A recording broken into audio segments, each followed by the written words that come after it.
Boa noite, é um prazer ter todos vocês aqui conosco essa noite. Estou muito feliz de apresentar o Filme Paris, é a nossa primeira exibição internacional, espero que vocês gostem do projeto. Gostaria de agradecer muito ao festival pelo convite, foi um prazer imenso para a gente apresentar o filme aqui. E isso, espero que vocês gostem da sessão. Obrigada. Estaremos aqui no final para o debate. Et on pourra parler après, lors du débat. Boa noite. Bonsoir. Obrigado por terem vindo. Merci de votre présence. Mundo Cão é o título de um filme italiano de 1962, que é um documentário, foi o primeiro documentário blockbuster do mundo. Ele foi lançado em 62, é um filme sobre bizarrices e sobre coisas chocantes que aconteceram. C'est un film sur des choses étranges et bizarres qui se passent. E no Brasil, ele criou um modo de dizer, um jeito de dizer alguma coisa bizarra, ou muito violenta, ou muito estranha, a gente chama de mundo cão. Et au Brésil, c'est devenu une manière de parler de quelque chose de très étrange, de très bizarre. On appelle ça mundo cão, un monde de chien. Eu citei pequeno fragmento do filme original de 62 no meu filme. J'ai une citation d'une toute petite partie du film de 72 dans mon film. Bonsoir, excusez-moi. La musique est très belle et je voulais savoir si on peut la trouver. Bon, je peux dire quelque chose pour la musique parce que... vou falar português que é melhor. A música desse filme é muito ousada dentro do cinema brasileiro. Ela é muito inusual para o cinema brasileiro. La musique de ce film est très audacieuse au sein du cinéma brésilien, très inhabituelle. E ela parte... É o primeiro filme que eu faço que eu não tinha uma visão muito clara de que música eu queria no momento que eu estava filmando o filme. C'est le premier film que je réalise où pendant le tournage, je n'avais pas une idée très claire de la musique que je voulais. Mas o personagem, desde o começo, evidentemente, ele é um baterista amador. Então ele tocava pelo menos 2 músicas no decorrer do filme. Mais dès le départ, le personnage, il était un batteur amateur, donc pendant le film, il était censé jouer 2 morceaux. Quando eu decidi que o meu elenco seria um elenco com forte presença negra, quand j'ai fait le choix d'un ensemble d'acteurs avec une forte présence noire, onde o protagonista e também o antagonista são negros, o que é uma coisa raríssima no cinema brasileiro. Où le personnage principal et l'antagoniste seraient noirs, ce qui est très rare dans le cinéma brésilien. Eu decidi ir um pouco mais fundo na música negra, no black music dos anos 70, com essas citações dos anos 70, vocês perceberam que tem um que também de anos 70 na gráfica do filme, no modo como o filme se desenvolve narrativamente e graficamente. J'ai décidé de m'approfondir sur la musique, la black music des années 70, mais il y a un aspect très noir, très années 70, aussi dans le côté graphique et dans le côté narratif du film. Então, a música ela tem uma presença muito forte no filme, ela me ajuda a contar a história. E tem gente que não gosta muito, assim, é bem debatida a música desse filme. O filme está na 3ª semana agora na distribuição brasileira e tem sido assim uma discussão interessante sobre a música do filme. Et voilà, donc la musique m'aide à raconter cette histoire, mais ça fait l'objet d'un débat au Brésil. Le film touche à sa 3e semaine d'exhibition et ça se discute beaucoup. De qualquer maneira, o Nem Vem Que Não Tem, que é o tema principal do filme, é bem conhecido na França também, porque ele foi gravado pela Brigitte Bardot. É uma versão linda, inclusive. De toute façon, le morceau principal du film, Nem Vem Que Não Tem, il est très connu en France parce qu'il a été... c'est un morceau qui a été chanté par Brigitte Bardot et c'est une version très belle. Você pode ouvir a música no site do filme, mundocão.com.br. Et vous pouvez écouter ces morceaux dans le site du film. Toda a trilha. Tous les morceaux du film. Et le site c'est mundocão.com.br.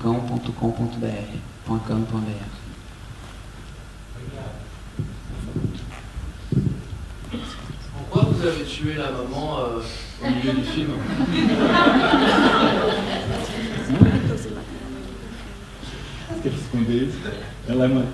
Porque ela é uma atriz muito famosa no Brasil.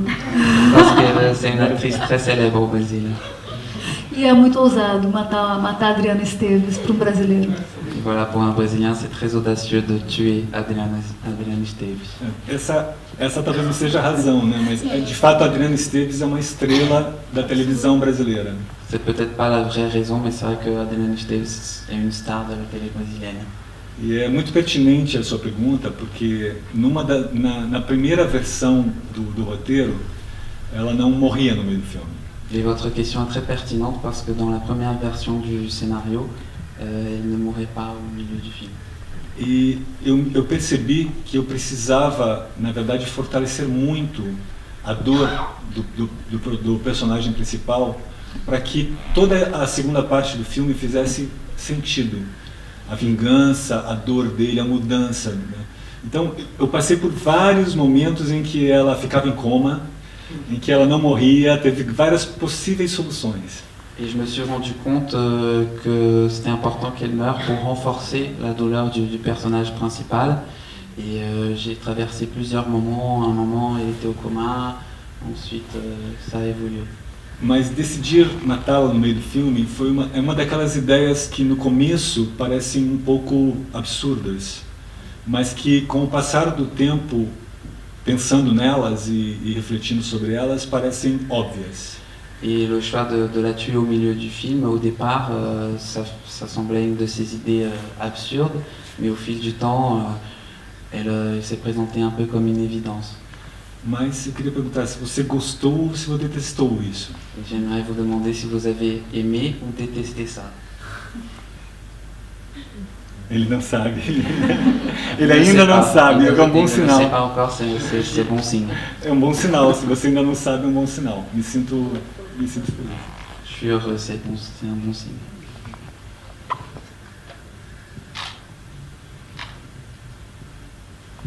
Le micro au fond.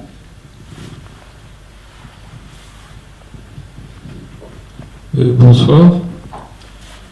Juste avant que le film ne commence, on voit le logo de Paramount qui apparaît.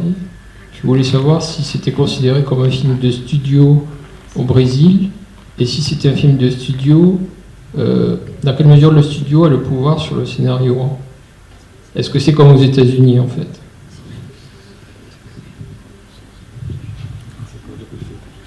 Não, o filme, a Paramount é nossa coprodutora, existem mecanismos de financiamento de renúncia fiscal, inclusive para majors, para estúdios no Brasil, e eles podem investir em produções brasileiras, eles são nossos parceiros no filme. Nós não tivemos... Non, le studio c'est un partenaire et ça fait partie des politiques de soutien fiscal au film brésilien. E eles não tiveram nenhum tipo de ingerência no projeto, pelo contrário, eles foram nossos parceiros desde sempre e inclusive... Et non, ils sont pas intervenus, au contraire, ils ont toujours été nos partenaires. Inclusive no momento da distribuição, nós distribuímos o filme com uma empresa também brasileira, quer dizer, eles são partners no projeto. Y compris au moment de la distribution, nous l'avons faite avec une entreprise brésilienne, donc ils ont vraiment fait partie du projet.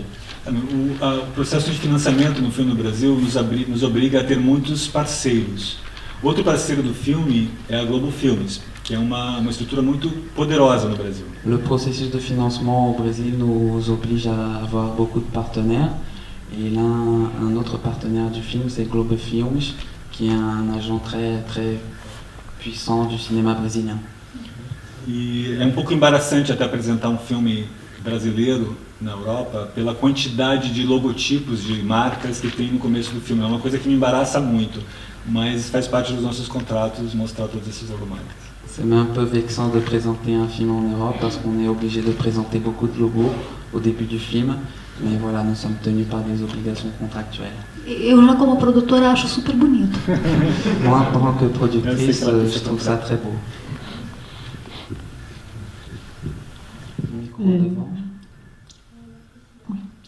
Merci pour ce film.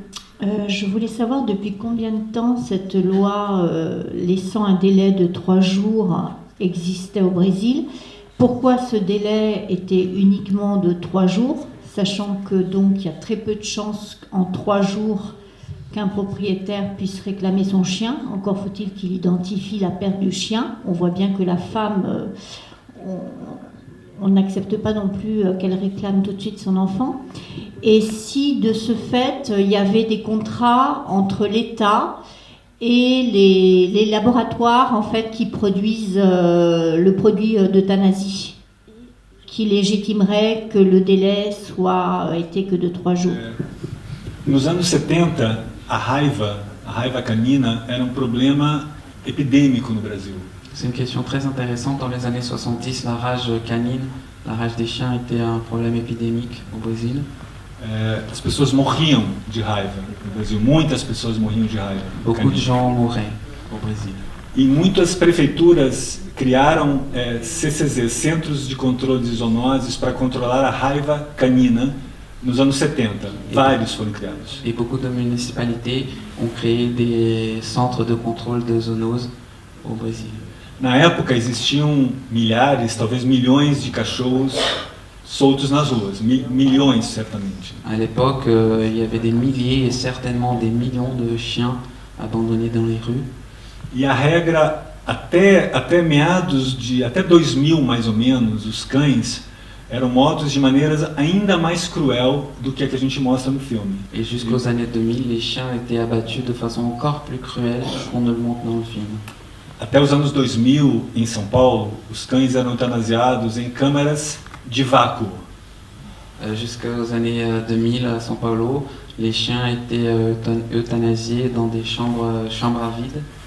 Eles colocavam 30, 40, 50 cães numa câmera, tiravam todo o oxigênio e os cães morriam sem poder respirar. Ils mettaient de 30 à 50 chiens à l'intérieur de ces chambres. Ils enlevaient l'air et ils mouraient parce qu'ils ne pouvaient pas respirer. Lá pelos anos 2000, eles criaram a eutanásia indolor. Et donc dans les années 2000, ils ont créé cette euthanasie sans douleur. Em que o cachorro primeiro ele recebe três doses. A primeira é leve anestésico para que ele fique controlado, que ele fique calmo. Le chien reçoit donc 3 doses. La première, c'est une anesthésie, une légère anesthésie pour qu'il soit calme. Que no nosso filme ele recebe no canil, né? No canil de isolamento.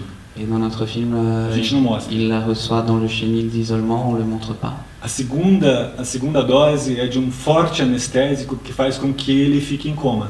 La deuxième dose, c'est une anesthésie très forte qui l'amène au coma. E a terceira dose é o que efetivamente mata o animal, que é a mesma substância usada para eutanasiar, para fazer as penas de morte nos Estados Unidos.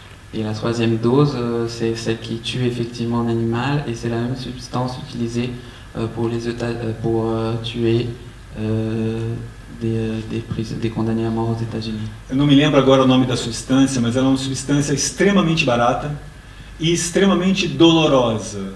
Se não fosse aplicada a anestesia geral no animal que é eutanasiado, seria uma morte extremamente dolorosa. Je me souviens plus le nom de la substance, mais elle est très douloureuse. Très barata. Elle n'est pas chère du tout et elle est très douloureuse. Et si ce n'était cette anesthésie qui est appliquée avant, ça serait très douloureux. E esse processo durou de 2000 até 2008, quando se passa exatamente a virada da nossa história, né? Et cette procédure, elle s'appliquait de 2000 à 2008, et à ce moment-là, à ce tournant-là, c'est là où notre histoire se déroule. Em 2007, foram eutanasiados 14.400 cães, só em São Paulo. En 2007, rien qu'à São Paulo, 14.400 chiens ont connu la mort par l'euthanasie. Quando finalmente foi feita uma lei que proibiu a eutanásia de animais sadios, né? Et à ce moment-là, il y a eu une loi pour interdire l'euthanasie d'animaux en bonne santé.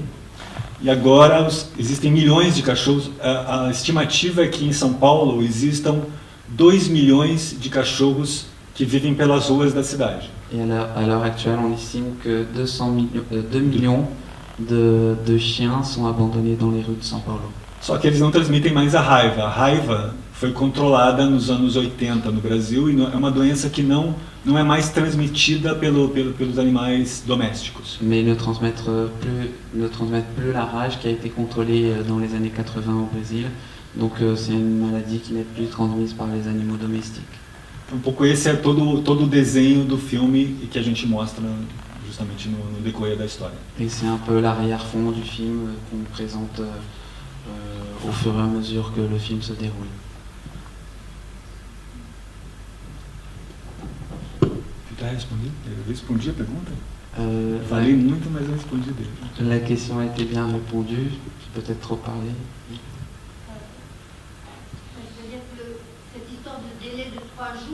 Ah, de 3 jours. C'est comme si, dès le départ, on considère qu'il faut les tuer. É uma história meio complicada, porque os 3 dias, o canil era organizado em 3 gaiolas, inclusive, para seguir esse ritual de 3 dias. C'est une histoire un peu compliquée. D'ailleurs, le centre Le Chenil a été organisé en 3 cages différentes pour suivre justement ces 3 jours. Porque simplesmente eles pegavam nos anos 70, nos anos 80, eles capturavam tantos cães que em 3 dias eles tinham que eutanasiar os cães porque estavam chegando outros cães que simplesmente lotavam os canis. Car dans les années 70, 80, ils recevaient tellement de chiens, ils accueillaient tellement de chiens, qu'ils étaient obligés de tuer pour faire de la place. É simplesmente uma questão prática e a lei previa justamente isso por uma questão prática. C'était une question pratique et le but de la loi prévoyait ça justement à cause de cet aspect pratique. Um dos títulos que a gente pensou para o filme, em um certo momento, é Ao Terceiro Dia. Un des titres que nous avons imaginé pour le film à un moment, c'était justement Au Troisième Jour. Na primeira versão do roteiro, a Isaura não tinha essa deficiência. Era uma menina simplesmente que ouvia perfeitamente e o roteiro foi escrito com ela sem essa característica. Dans la première version du scénario, Isaura n'avait pas cet handicap-là. Le scénario a été écrit avec une Isaura qui entendait tout. Mas tinha alguma coisa na Isaura que não me convencia. Não me parecia um personagem ainda completamente orgânico. Não parecia, ela não tinha ainda deixado de ser uma minha criação como roteirista para passar a ser um personagem. Mais du coup, ce personnage ne me semblait ni convaincant, ni organique. Il n'avait pas encore cessé d'être une création à moi pour devenir un personnage à part entière. E aí dia, no almoço, eu estava com outro roteirista da história, com amigos, e alguém perguntou se tinha no filme um espaço para um ator estrangeiro. Et du coup, un jour, on déjeunait avec l'autre co-scénariste et des amis, et quelqu'un a posé la question de savoir s'il y avait de la place dans ce film pour un acteur étranger. E eu brincando disse, não, é um filme muito brasileiro, os personagens são extremamente de São Paulo, eles vivem uma vida muito brasileira, a menos que a Isaura, por exemplo, fosse muda. Et du coup, j'ai dit non, c'est un film très brésilien, un film propre à São Paulo, à moins que Isaura soit muette, par exemple. E quando eu falei isso brincando, eu fui iluminado pela mudança que seria esse personagem ser mudo, quer dizer, não falar. Por quê? Et je l'ai dit en rigolant, mais quand je l'ai dit, j'ai été illuminé par cette idée. Pourquoi? Porque o personagem do Nenê, ele é todo oralizado, ele é um cara que convence e seduz as pessoas com a palavra. Parce que le personnage de Néné, justement, il est beaucoup dans l'oralité, il convainc et séduit les gens à travers la parole. E no final ele tem um combate com uma pessoa que ele teria um combate se ela fosse surda, com uma pessoa que não poderia ouvi-lo. Et au cas où elle serait sourde, il se retrouverait dans un combat final face à une personne qui serait sourde. E aí, brincando, eu olhei pro roteirista e falei, Lusa, vamos pensar nessa ideia seriamente. Talvez ela tenha um sentido, não seja uma piada. Et du coup, j'ai dit au co-scénariste, réfléchissons-y, peut-être c'est pas juste une blague. E a gente reescreveu o roteiro para que ela fosse surda. E a gente decidiu esconder isso do espectador, pelo menos até a metade do filme. Et on a réécrit le scénario en faisant en sorte qu'elle soit sourde, et on a décidé de cacher cette information aux spectateurs jusqu'à la moitié du film. Mas esconder de uma maneira muito óbvia. Se vocês agora, vocês que viram o filme, vocês verem o filme de novo, vocês vão ver que é óbvio que ela não escuta. Mais on a voulu cacher ça de façon évidente aussi. Si vous regardiez le film à présent, vous vous rendrez compte que c'est évident qu'elle est sourde. E também porque me parecia muito bacana ter um personagem que tem uma deficiência, mas que a deficiência não a faz diferente da gente. A gente nem percebe essa diferença na metade do filme. Et ça me semblait très sympa d'avoir un personnage avec un handicap, sans que cet handicap, sans qu'on s'en rende compte et sans que ça crée une différence. E uma das coisas mais legais de ter feito o filme é que a gente teve muito contato com institutos de surdos e eles sempre adoraram saber que a Isaura no final resolve, ou pelo menos toma uma atitude de... Eles sempre gostaram muito do final do filme. Et on a eu des contacts avec des instituts de sourds. Ils ont toujours adoré l'idée que voilà, Isaura soit celle qui résout la situation à la fin du film. Qui prend la décision. Eu acho importante falar também que a atriz ela foi preparada, ela não tem nenhuma deficiência. C'est important de dire que l'actrice, elle n'a pas cet handicap, elle a été préparée pour ça. Ela foi escolhida entre 170 meninas, mais ou menos, que fizeram o teste. Elle a été choisie parmi 170 filles au casting. E ela foi preparada por 3 meses, ela fez vários laboratórios onde ela não falava, onde ela teve aulas com professores de Libras, então ela foi... Não falava do set. Ela não falava, ela saía do set, inclusive para situações urbanas, fazer compra no supermercado, ir até a farmácia e tentar se comunicar de maneira gestual. Nós tivemos também 2 professoras... Donc elle s'est préparée pendant 3 mois, elle a fait beaucoup de workshops. Elle en est arrivée à sortir du tournage et voilà, s'entraîner en ville. Nós tivemos sempre 2 professoras de Libras que acompanharam todas as cenas. Et nous avons toujours eu 2 profs de linguagem brasileira de sinais. Como? Linguagem brasileira de sinais, né? C'est le langage brésilien des signes. E uma, inclusive, dessas professoras era surda, era muda. Surda. Ninguém é muda, surda. Et l'une de ses profs était sourde, d'ailleurs.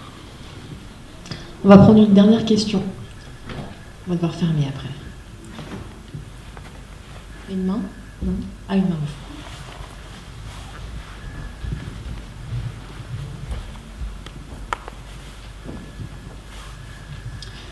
Boa noite.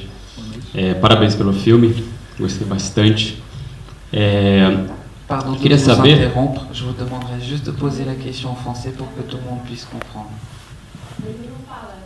Tá, desculpa. Você traduz.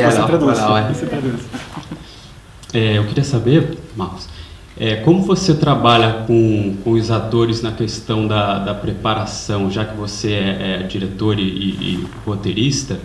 J'aimerais savoir comment vous travaillez la préparation avec les acteurs, puisque vous êtes réalisateur mais aussi scénariste. Se você deixa os atores mais soltos para o improviso, porque eu achei muito bom o trabalho do Lázaro Ramos, né? Um ator espetacular. Si vous laissez les acteurs plus à l'aise pour qu'ils improvisent, parce que j'étais très impressionné par le travail de Lázaro Ramos, qui est un acteur incroyable. E como é um papel difícil, né, dele, que tem a coisa da lábia. É o contrário dele, né? É o contrário de todos os personagens que ele fez até hoje. Sim, exatamente. Et c'est un rôle difficile pour lui, et c'est l'opposé des rôles qu'il a joué jusqu'à présent.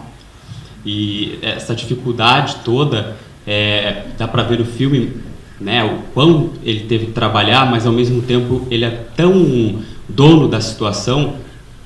Et on peut se rendre compte dans le film à quel point il a dû travailler ça, mais en même temps il est tellement maître de la situation.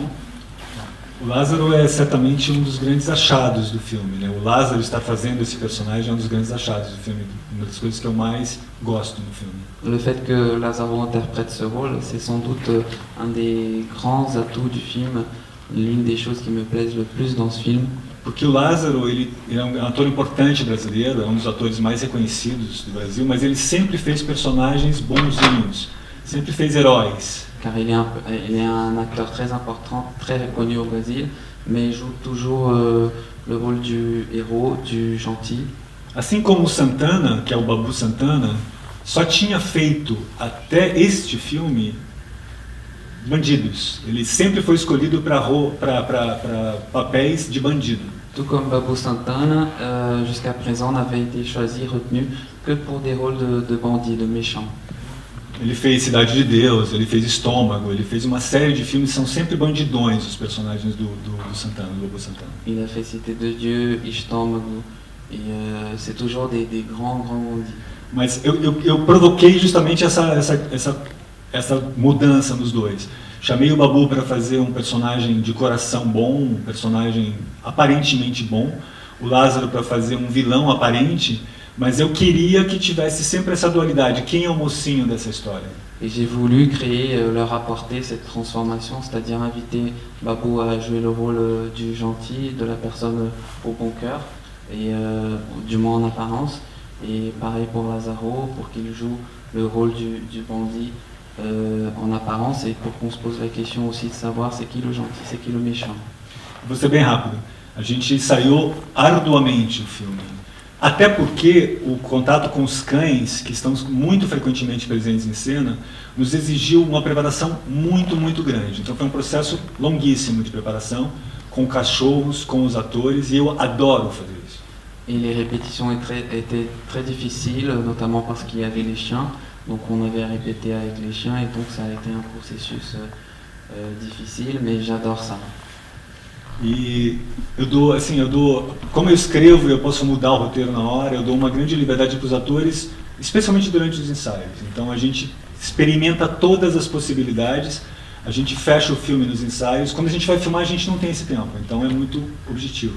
Mas nos ensaios são ensaios muito, muito livres, muito abertos. Et puisque j'écris moi-même le film, c'est vrai qu'au moment des répétitions, je laisse les acteurs très libres, très à l'aise, pour qu'ils puissent improviser aussi. Et au moment du tournage, voilà, c'est définitif. Obrigado.